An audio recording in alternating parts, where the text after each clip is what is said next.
আপনি দেখবেন যে বাংলাদেশের যে হামের প্রাদুর্ভাব দেখা দিয়েছে, হামের টিকা ভ্যাকসিনেশন ইপিআই প্রোগ্রামের মধ্যে ছিল।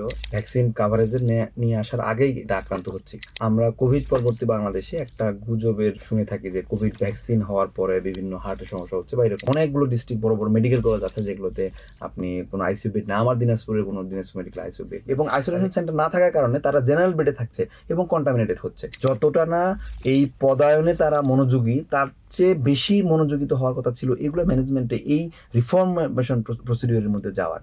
জুলাই সনদের মতো যদি এই সংস্কার কমিশনের যে প্রস্তাবগুলো এগুলো যদি সেই আলোর মুখ না দেখে তাহলে বাংলাদেশের সিস্টেম কখনোই পরিবর্তন হবে না।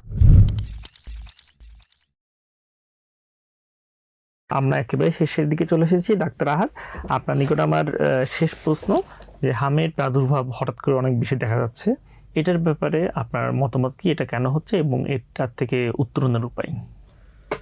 জি ধন্যবাদ। আপনি দেখবেন যে বাংলাদেশের যে হামের প্রাদুর্ভাব দেখা দিয়েছে, হামের টিকা ভ্যাকসিনেশন ইপিআই প্রোগ্রামের মধ্যে ছিল। তো কিন্তু আমরা এখন প্রচুর পরিমাণে রোগী পাচ্ছি যাদের বয়স 1 বছরের কম।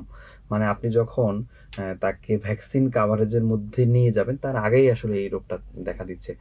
তো আমাদের আসলে ওই রোগতত্ত্ববিদ যারা আছে তাদেরকে গবেষণার মাধ্যমে এইটা বোঝানো দরকার ছিল যে না, এইটার ভ্যাকসিনটা আসলে আমাদের আরও আগে থেকে শুরু করা উচিত। 9 মাস থেকে শুরু করা যায়, কিন্তু আমরা অনেক পেশেন্ট পাচ্ছি যারা 6 থেকে 9 মাসের মধ্যে বয়সে যারা আক্রান্ত হয়েছে 255 জন এখন পর্যন্ত আমরা শুনেছি।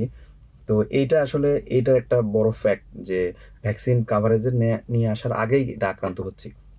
সেকেন্ড যে বিষয়টা, আমরা কোভিড পরবর্তী বাংলাদেশে একটা গুজবের আমরা শুনে থাকি যে কোভিড ভ্যাকসিন হওয়ার পরে বিভিন্ন হার্টের সমস্যা হচ্ছে বা এরকম।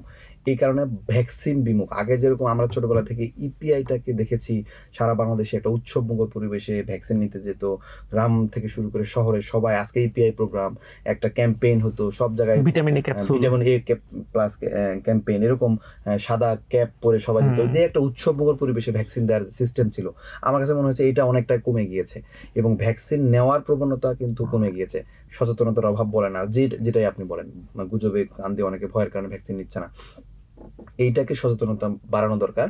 এবং এই মুহূর্তে যেটা সবচেয়ে বেশি জরুরি যে আপনি ভ্যাকসিন দিয়ে হয়তো পরবর্তী প্রিভেনশন করতে পারবেন, কিন্তু রাইট নাও যে যারা আক্রান্ত হচ্ছে তাদের ব্যাপারে আসলে আপনার সিচুয়েশন কি?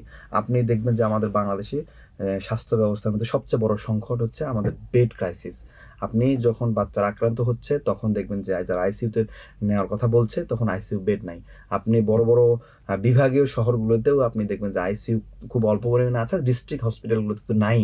আপনি অনেকগুলো ডিস্ট্রিক্ট বড় বড় মেডিকেল কলেজ আছে যেগুলোতে আপনি কোনো আইসিইউ বেড না, আমার দিনাজপুরের কোনো দিনাজপুর মেডিকেল আইসিইউ বেড নাই। তাহলে এই আসলে প্রবলেমগুলো আসলে আপনি কিভাবে সলভ করবেন? আপনাকে ইমিডিয়েটলি আপনি ভ্যাকসিন কেনার জন্য 600 কোটি টাকা আপনি বরাদ্দ দিয়েছেন, দ্যাটস ফাইন, বাট আপনাকে ইমিডিয়েটলি একটা অ্যাকশন করতে হবে যেগুলোতে আইসিইউ বেড তৈরি করতে পারে। তাছাড়া যেটা আক্রান্ত হয়েছে, ভ্যাকসিন তো পরবর্তী প্রিভেনশনের জন্য, যারা আক্রান্ত হচ্ছে তাদের ব্যাপারে আপনার পলিসি কি? এই কারণে আমরা বলবো যে আইসিইউ বেড বাড়ানো দরকার।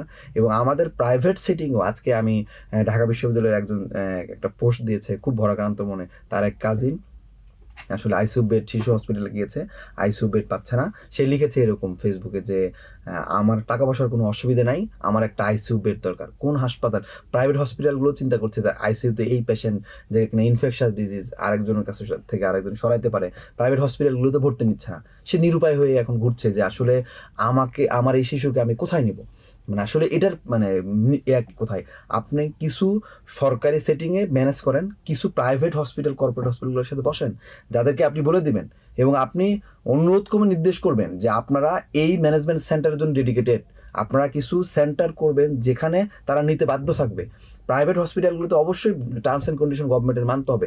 বাংলাদেশে একটা এরকম সিচুয়েশন তৈরি হচ্ছে যেখানে আপনি আপনার ইচ্ছা মতো তো পারেন না যে আমি আসলাম আপনাকে নিব না, আমি এটা বলতে পারেন না। আপনি বাংলাদেশের সিনেটও তো আপনাকে বুঝতে হবে। তাহলে গভর্নমেন্ট থেকে পলিসি লেভেলে আপনাকে কাজ করতে হবে, প্রত্যেকটা আইসিইউ সেন্টারের সাথে আপনার মিনিমাম একটা পার্সেন্টেজ ভর্তি রাখতে হবে এবং প্রয়োজনে সেটা আইসোলেশন করে রাখলেন। এবং সবচেয়ে বড় সমস্যা হচ্ছে আমাদের গভর্নমেন্ট হসপিটালগুলোতে কোনো আইসোলেশন সেন্টার এইভাবে ডেভেলপ করে নেয়। অল্প কিছু রুম থাকে যেখানে ডায়রিয়া রোগী থাকে, কিন্তু এরকম বড় ইনফেকশাস ডিজিজ মানে ম্যানেজ করার জন্য বড় কোনো আইসোলেশন সেন্টার নাই, এবং আইসোলেশন সেন্টার না থাকার কারণে তারা জেনারেল বেডে থাকছে এবং কন্টামিনেটেড হচ্ছে। এটা কিন্তু খুব একটা অ্যালার্মিং বিষয়। আর মহাখালী এই একটা আইসোলেশন সেন্টার আছে যেটা কিনা বাংলাদেশের এই পরিস্থিতি ম্যানেজ করার জন্য পর্যাপ্ত না, সেখানে পর্যাপ্ত আইসিইউ ব্যবস্থা করা হয়নি। তো এইটা আসলে আমাদের যুগে যুগে দেখবেন যে ক্রাইসিস আসবেই। কোভিড এসেছে, আমরা একটা আউটব্রেক খেয়েছি এবং আমরা আসলে আমাদেরকে বুঝে দিয়েছে যে না, বাংলাদেশে একটা হেলথ সিস্টেম ব্রোকেন এবং এটাকে সংস্কার করার বিষয় আছে। এবং আমরা স্বাস্থ্য সংস্কার কমিশনে দীর্ঘ কাজ করেছি 1.5 বছরে, অনেকগুলো প্রস্তাব আমরা দিয়েছি, অনেকগুলো প্রস্তাব নিয়ে কাজ করার সুযোগ আছে। কিন্তু এই সরকার তো মাত্র এসে কাজগুলো কতটা সদিচ্ছার সাথে দেখবে। জুলাই সনদের মতো যদি এই সংস্কার কমিশনের যে প্রস্তাবগুলো এগুলো যদি সেই আলোর মুখ না দেখে তাহলে বাংলাদেশের সিস্টেম কখনোই পরিবর্তন হবে না, আবার আগে সিস্টেমে এবং চক্রাকারে ঘুরবে। আপনারা দেখছেন যে আমাদের এই সরকার এসে যেটা হচ্ছে যে বিভিন্ন বড় বড় পোস্টে পদায়নের যে হিড়িকটা শুরু হয়েছে, আমরা দেখছি যে বড় বড় পোস্টগুলোতে হোল্ড করছে সব বিএনপি পন্থী যারা চিকিৎসক আছে তারা। যতটা না এই পদায়নে তারা মনোযোগী, তার চেয়ে বেশি মনোযোগী তো হওয়ার কথা ছিল এগুলো ম্যানেজমেন্টে, এই রিফর্মেশন প্রসিডিওরের মধ্যে যাওয়ার। আপনি যদি সেই আগের মতো আবার ফ্যাসিজমে ফিরে যান, আপনি যদি আগের মতো আবার সেই দলীয়করণ সব জায়গায় করেন, আপনি কি মনে করেন যে বাংলাদেশের সব যোগ্য মানুষ বিএনপির? না, এই যোগ্য মানুষ তো সব দলেরই আছে।